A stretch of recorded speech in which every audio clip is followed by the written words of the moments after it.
নাম ধরে কে যেন ডাকে এই কুয়াশার ভেতরে। নমস্কার, সন্ধ্যের আড্ডার বিশেষ নিবেদন কুয়াশার দ্বিতীয় পর্বে আপনাদের সকলকে স্বাগত জানাই। আজকে আপনাদের জন্য গভীর জঙ্গলের ষষ্ঠ অধ্যায়। আজকের গল্পে আওয়াজ দেওয়ার জন্য শুভঙ্কর মণ্ডল এবং ঈশানীকে অসংখ্য ধন্যবাদ। তাহলে শুরু হতে চলেছে আজকের গল্প।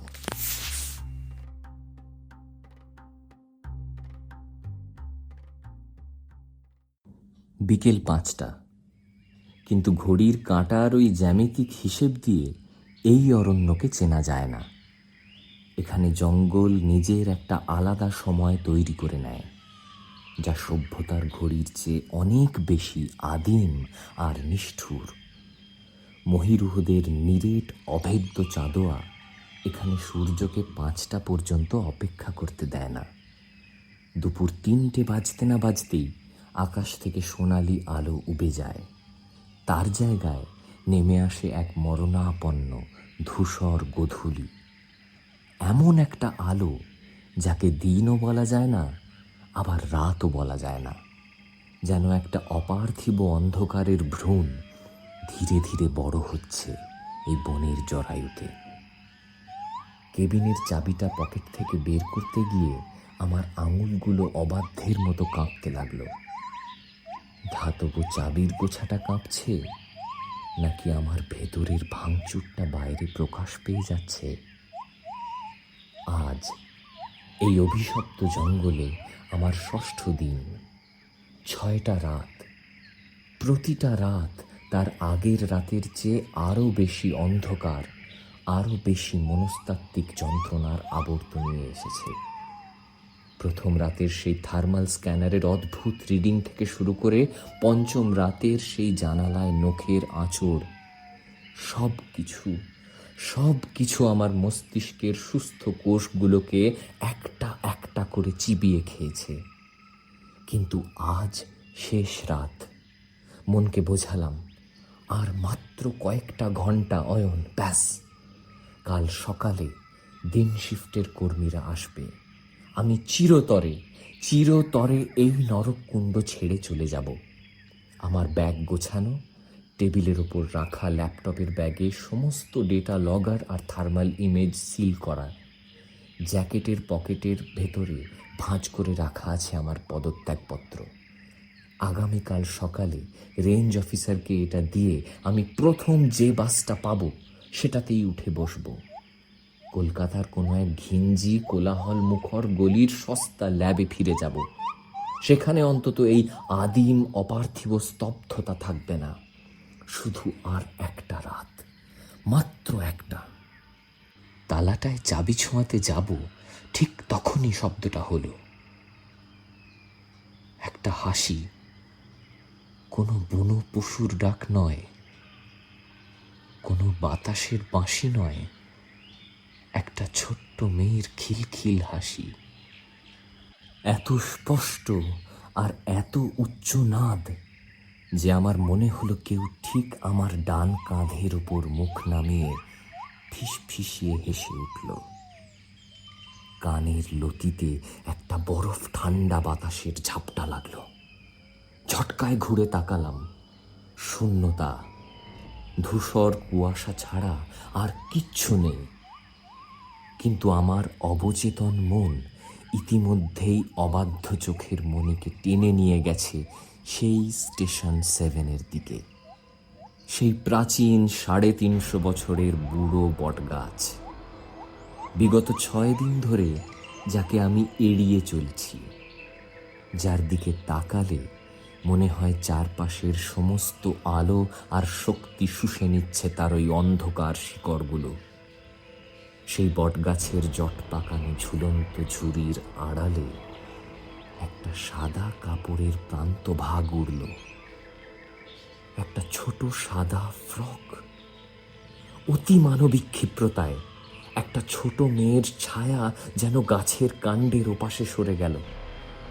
দেখলাম, আর তার পরের মুহূর্তেই মনে হলো ওটা কি আমার চোখের ভুল?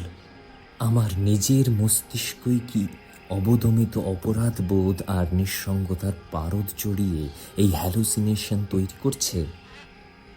আমি দরজার সামনে কাঠের পুতুলের মতো স্থির হয়ে দাঁড়িয়ে রইলাম। আমার মেরুদণ্ড বেয়ে একটা ঠান্ডা স্রোত নেমে গেল।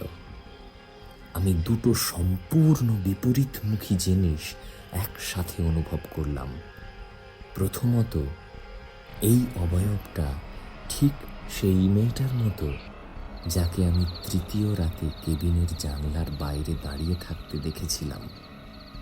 দ্বিতীয়ত, এবং এই বোধটাই সবচেয়ে ভয়ঙ্কর, এই মেয়েটা সেই মেয়েটা নয়। এই জঙ্গলে কোনো মেয়েই আসলে মেয়ে নয়। এখানে কোনো কিছুই তা নয় যা বাইরে থেকে দেখা যায়। এটা আসলে একটা বিভ্রমের খোলস, যার ভেতরে ওত পেতে আছে এমন কিছু যা মানুষের ভাষা আর যুক্তি দিয়ে ব্যাখ্যা করা অসম্ভব। কাঁপা হাতে কোনো মতে দরজাটা খুললাম।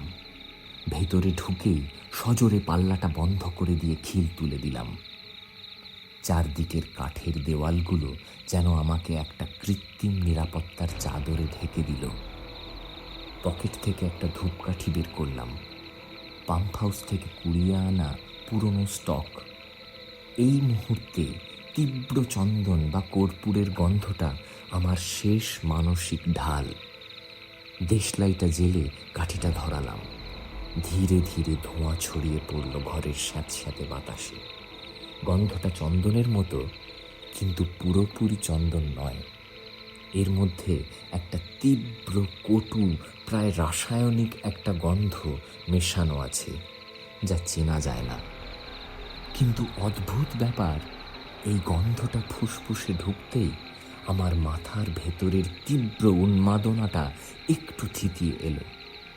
হৃৎপিণ্ডের গতিটা কিছুটা স্বাভাবিক হলো। আমি খাটের ওপর হাঁটুতে মুখ গুঁজে বসে রইলাম। ঘড়ির টিক টিক শব্দটা ঘরের নিস্তব্ধতাকে আরো ধারালো করে তুলেছিল। প্রতিটা সেকেন্ড যেন একটা অনন্তকাল। রাত 10টা। ঘড়ির অ্যালার্মটা যখন বাজলো, আমার মনে হলো কেউ যেন আমার মস্তিষ্কে একটা ধারালো সূচ ফুটিয়ে দিল। এবার উঠতে হবে, পাম্পটা চালাতে হবে। বিগত 6 দিনের এটাই আমার বাঁধা ধরা রুটিন।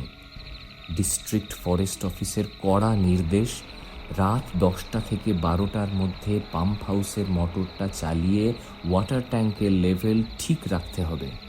আজ শেষ দিন, শেষবারের মতো এই কাজটা করতে হবে। নিজেকে বোঝালাম, জেনারেটর রুম আর পাম্প হাউস তো কেবিন থেকে মাত্র কয়েক গজ দূরে। যাব, সুইচটা অন করব আর দ্রুত পায়ে ফিরে আসব। তারপর ভোরের আলো ফোটা পর্যন্ত এই ঘরের দরজা আর খুলব না। জ্যাকেটটা ভালো করে গায়ে জড়িয়ে নিলাম।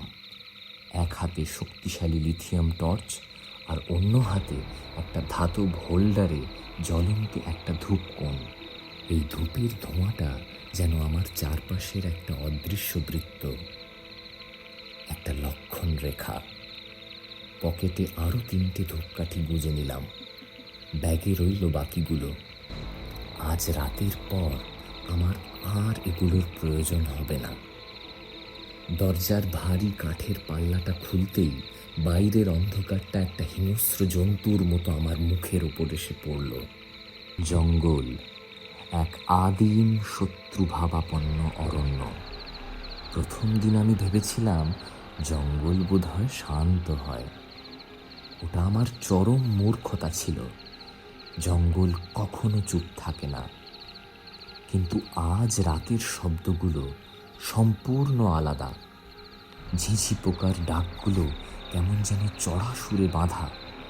পাতার ঘষাঘষিগুলো কোনো এক রহস্যময় ভাষায় নিজেদের মধ্যে ফিসফিস করছে, যেন এই কোটি কোটি পাতা আর ডালপালা জানে আজ আমার শেষ রাত। যেন তারা আমার চলে যাওয়ার প্রস্তুতির দিকে উপহাসের দৃষ্টিতে তাকিয়ে আছে। আমি মাথা নিচু করে হাঁটতে শুরু করলাম। চোখ জোড়াকে জোর করে আটকে রাখলাম আমার বুটের ডগায় আর টর্চের আলোর বৃত্তে। কোনো দিকে তাকানো যাবে না, ডানে নয়, বাঁয়ে নয়, উপরে তো একেবারেই নয়। ওই প্রাচীন বটগাছটার দিকে চোখ যাওয়া মানেই নিজের মৃত্যুকে আমন্ত্রণ জানানো। এমনকি ওই বুড়ো কাঁঠাল গাছটা, যার ডালে গত রাতে একটা অদ্ভুত আকৃতি ঝুলতে দেখেছিলাম, তার দিকেও নয়। কিন্তু চোখ বন্ধ করলেও কান তো বন্ধ করা যায় না। মানুষের শ্রবণেন্দ্রিয় যখন আতঙ্কে তীব্র হয়ে ওঠে, তখন সে এমন কিছু শব্দ শুনতে পায় যা স্বাভাবিক অবস্থায় অবাস্তব। আমার ডান দিকের শুকনো পাতার উপর একটা মচমচ শব্দ হলো। কেউ একজন হাঁটছে ঠিক আমার সমান্তরালে, আমারই গতিতে। আমি গতি বাড়ালাম, সেই অদৃশ্য পায়ের শব্দও গতি বাড়ালো। আমি তাকাইনি। বাঁদিক থেকে একটা ভারী ভেজা শ্বাসের শব্দ ভেসে এলো। কোনো বড় চতুষ্পদ পশুর শ্বাস নয়, এটা একটা মানুষের দীর্ঘশ্বাসের মতো ভারী আর স্যাঁতস্যাঁতে। বাতাসটা এত কাছে যে আমার গালে তার স্পর্শ পেলাম। আমি তাকাইনি। ঠিক আমার মাথার ওপরে গাছের ঘন চাঁদোয়ার ভেতর কিছু একটা বিশাল আকারের শরীর নড়ে উঠল। ডালপালাগুলো মটমট করে ভেঙে পড়ার শব্দ হলো, যেন কোনো ভারী অবয়ব এক ডাল থেকে অন্য ডালে লাফিয়ে বেড়াচ্ছে। আমি তাকাইনি। আমার হাতের ধূপের ধোঁয়াটা আমার চারপাশে একটা পাতলা সুগন্ধি মেঘের দেওয়াল তৈরি করে রেখেছিল। আমি সেই ধোঁয়ার গণ্ডির ভেতরে নিজেকে আবদ্ধ করে রাখলাম। এই বৃত্তের বাইরে যা কিছু আছে তা পরাবাস্তব, তা কুৎসিত, তাকে আমি স্বীকার করব না। পাম্প হাউসের জীর্ণ লোহার দরজাটা চোখের সামনে ভেসে উঠতেই আমি প্রায় ঝাঁপিয়ে পড়লাম তার উপর। ভেতরে ঢুকে সজোরে দরজা বন্ধ করে হুড়কোটা তুলে দিলাম। পাম্পের স্টার্টার বোতামটা চাপতেই পুরনো মোটরটা এক বিকট ধাতব আর্তনাদ করে চালু হয়ে গেল। সেই একঘেয়ে যান্ত্রিক আওয়াজটা এই মুহূর্তে পৃথিবীর মধুরতম সঙ্গীত বলে মনে হলো। আমি ক্লান্ত হয়ে ধপ করে পাম্প হাউসের নোংরা তেল চিটে মেঝেতে বসে পড়লাম। আমার হাত দুটো তখনও টাইপরাইটারের চাবির মতো কাঁপছে। মেঝেতে কিছু পুরনো অর্ধেক পুড়ে যাওয়া ধূপকাঠি ছড়ানো ছিল। হয়তো আমার পূর্বসূরি সেই অফিসার এইগুলো রেখে গিয়েছিলেন। যান্ত্রিকভাবে সেগুলো কুড়িয়ে জ্যাকেটের পকেটে পুরলাম। পাম্পের এক কোণে একটা মরচে ধরা লোহার টুল বক্স ছিল। তার পাশেই পড়েছিল কিছু পুরনো কাগজ, হলুদ, স্যাঁতস্যাঁতে আর উইপোকার কামড়ে জীর্ণ। কৌতূহলবশত টর্চের আলোটা ফেললাম কাগজগুলোর ওপর। ওগুলো বিএফসির পুরনো ইন্টারনাল রেকর্ড আর ইন্ডেন্ট শিট। পাতাগুলো উল্টাতে উল্টাতে আমার চোখ একটা জায়গায় গিয়ে আটকে গেল। ল্যাবে কাজ করার সুবাদে কিছু কেমিক্যাল ফর্মুলা আর বাণিজ্যিক নাম আমার মুখস্থ। রেকর্ড বলছে আজ থেকে কিছু বছর আগে এই ফরেস্ট কর্পোরেশনটি হঠাৎ করেই সরকারি নির্দেশে বন্ধ করে দেওয়া হয়েছিল।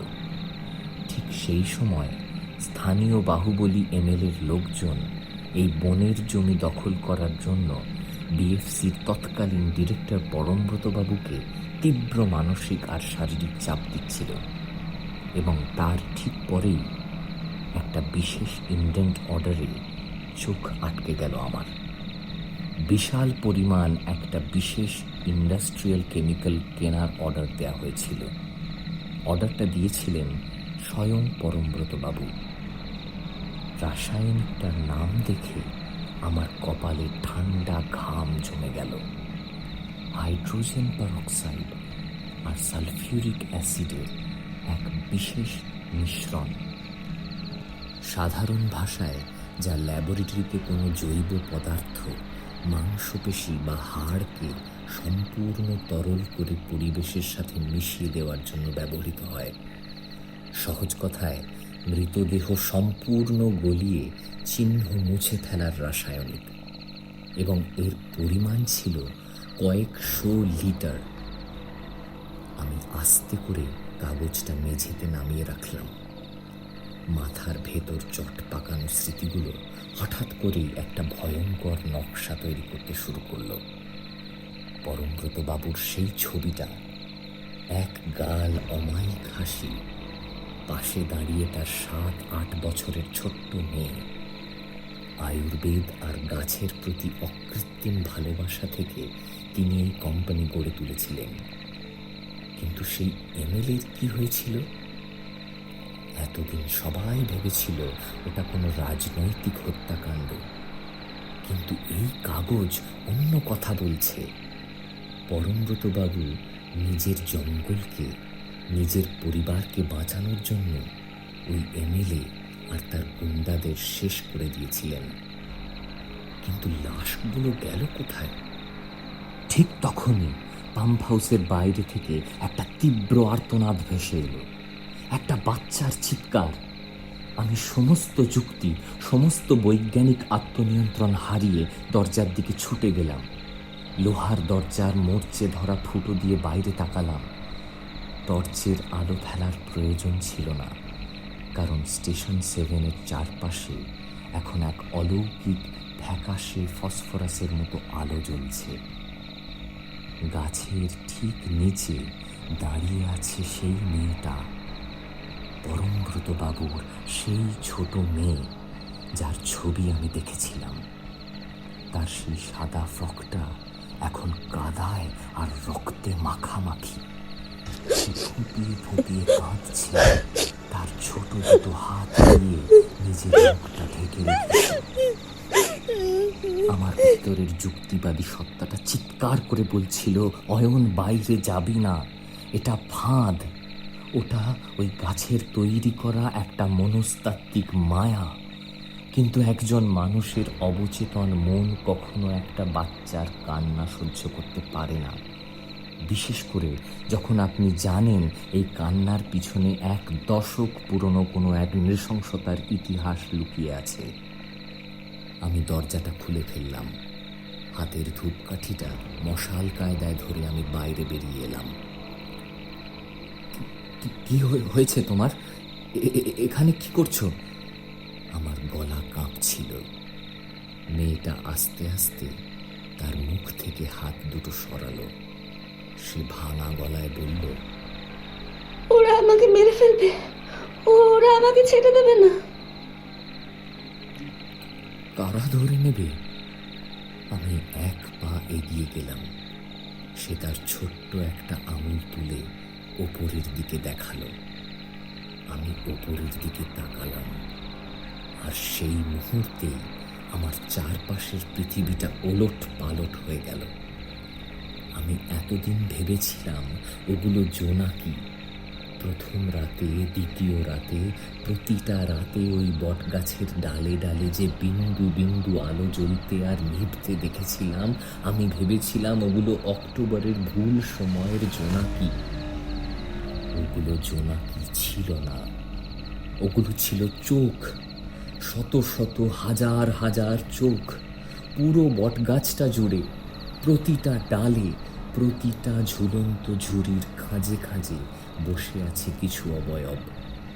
নগ্ন, কুৎসিত, মানুষের মতো কঙ্কালসার শরীর, কিন্তু মানুষের চেয়ে অনেক লম্বা।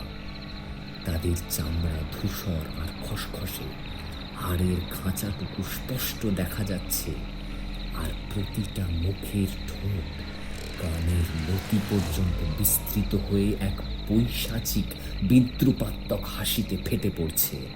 ঠিক যেমনটা আমি চতুর্থ রাতে ওই কাঁঠাল গাছের লোকটার মুখে দেখেছিলাম। তাদের চোখগুলো মাথার দুপাশে অবস্থিত, ঠিক সরীসৃপদের মতো। গোটা গাছটা জ্যান্ত। তারা ডালে বসে পা দোলাচ্ছে, আর তাদের ওই হাজার হাজার জোড়া নিষ্পলক জলজলে চোখ দিয়ে আমার দিকে তাকিয়ে আছে। তারা এতদিন ধরে আমার এই শেষ রাতের জন্য অপেক্ষা করছিল। আমার ভয়, আমার মানসিক ভাঙনটাই ছিল তাদের পরম খাদ্য। হঠাৎ করেই গাছের উপর থেকে একটা হাত নেমে এলো। মানুষের হাত নয়, সেটা গজ গজ করে বেড়ে ওঠা একটা দীর্ঘ কঙ্কাল সার শাখা, যার আঙুলগুলো ছুরির মতো ধারালো। হাতটা অবিশ্বাস্য গতিতে নেমে এসে মেয়েটার কাঁধ ক্ষিপ করে ধরে ফেলল। মেয়েটা চিৎকার করে উঠল। বাঁচাও! আমি সমস্ত ভয় ভুলে মেয়েটার হাতটা জাপটে ধরলাম। তাকে পাম্প হাউসের ভেতরে টেনে নেওয়ার জন্য মরিয়া হয়ে টানতে লাগলাম, কিন্তু সেই অপ্রাকৃতিক শক্তির বিরুদ্ধে আমার পেশির শক্তি ছিল অতি তুচ্ছ। আমার হাতের তালু থেকে মেয়েটার হাতটা পিছলে গেল। গাছ থেকে আরো ডজন ডজন হাত নেমে এলো। তারা মেয়েটার ছোট শরীরটাকে চারপাশ থেকে পেঁচিয়ে ধরে শূন্যে তুলে নিল। ওপরের সেই অন্ধকার চাদোয়ার মধ্যে মেয়েটা মিলিয়ে যাওয়ার আগে আমি শুধু শুনতে পেলাম কাপড় ছেঁড়ার তীব্র শব্দ আর মানুষের হাড় মট মট করে ভেঙে যাওয়ার এক বীভৎস আওয়াজ। হাতের ধূপ হোল্ডারটা মাটিতে পড়ে গিয়ে নিভে গেল। চারপাশটা আবার সেই কুচকুচে অন্ধকারে ডুবে গেল। উপরের সেই হাজার হাজার কঙ্কাল সার সত্তা আমার দিকে তাকিয়ে একসাথে এক নিঃশব্দ অট্টহাসিতে মেতে উঠল। তাদের হাসির কম্পনে পুরো বনের মাটি কাঁপছিল। আমি আর দৌড়াতে পারলাম না। আমার পা দুটো যেন মাটির সাথে জমে বরফ হয়ে গিয়েছিল। আমার মস্তিষ্কের শেষ কোষটাও যেন সেই মুহূর্তে হাল ছেড়ে দিল। আমি শুধু দেখলাম ওপর থেকে একটা বিশাল কালো হাত আমার মুখের দিকে নেমে আসছে। যখন চোখ খুললাম তখন আমার মুখের ওপর এসে পড়েছে এক ফালি উজ্জ্বল সোনালি রোদ।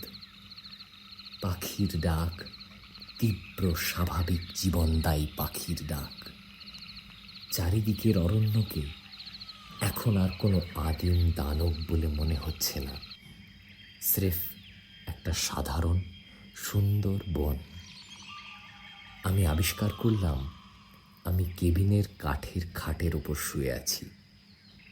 আমার সারা শরীর এমনভাবে ব্যথা করছে যেন কেউ আমাকে সারা রাত পিটিয়েছে। আমার হাতের তালুতে পোড়া ধুলো, আর জ্যাকেটের কলারের কাছে কিছু শুকনো বটগাছের পাতা লেগে আছে। আমি উঠে বসলাম, মাথাটা দপদপ করছে। আমি কি সত্যিই পাম্প হাউসে গিয়েছিলাম, নাকি কাল রাতে অতিরিক্ত মানসিক চাপে আমি বিছানায় শুয়েই কোনো এক চরম দুঃস্বপ্ন দেখেছি? মনস্তত্ত্বে একে প্যারালাইসিস অ্যাট্যাক বা লুসিড ড্রিম বলে। হয়তো পরমব্রত বাবু আর কেমিক্যালের ওই গল্পটা আমার নিজেরই অবদমিত ল্যাবের স্মৃতির একটা বিকার। নিজেকে সান্ত্বনা দেওয়ার চেষ্টা করলাম, কিন্তু বিছানা থেকে নামতে গিয়ে আমার জ্যাকেটের পকেটে কিছু একটা খসখস করে উঠল। পকেটে হাত দিলাম, বেরিয়ে এলো একটা হলদেটে কাগজের টুকরো। সেই পুরনো বিএফসির ইন্ডেন্ট শিটের একটা ছেঁড়া অংশ, যেখানে স্পষ্ট অক্ষরে লেখা আছে হাইড্রোজেন পারক্সাইড। আমার বুকটা ধক করে উঠল। তার মানে ওটা স্বপ্ন ছিল না। ধীরে ধীরে বালিশের দিকে তাকালাম, আর ঠিক তখনই আমার হৃৎপিণ্ডটা যেন এক মুহূর্তের জন্য থমকে গেল। বালিশের ঠিক পাশে, যেখানে আমার মাথাটা ছিল, সেখানে পড়ে আছে একটা ছোট কাপড়ের টুকরো। তন্তুর সুতোগুলো ছিঁড়ে গেছে, তাতে লেগে আছে শুকনো রক্তের গাঢ় দাগ। টুকরোটা একটা ছোট মেয়ের সাদা ফ্রকের অংশ।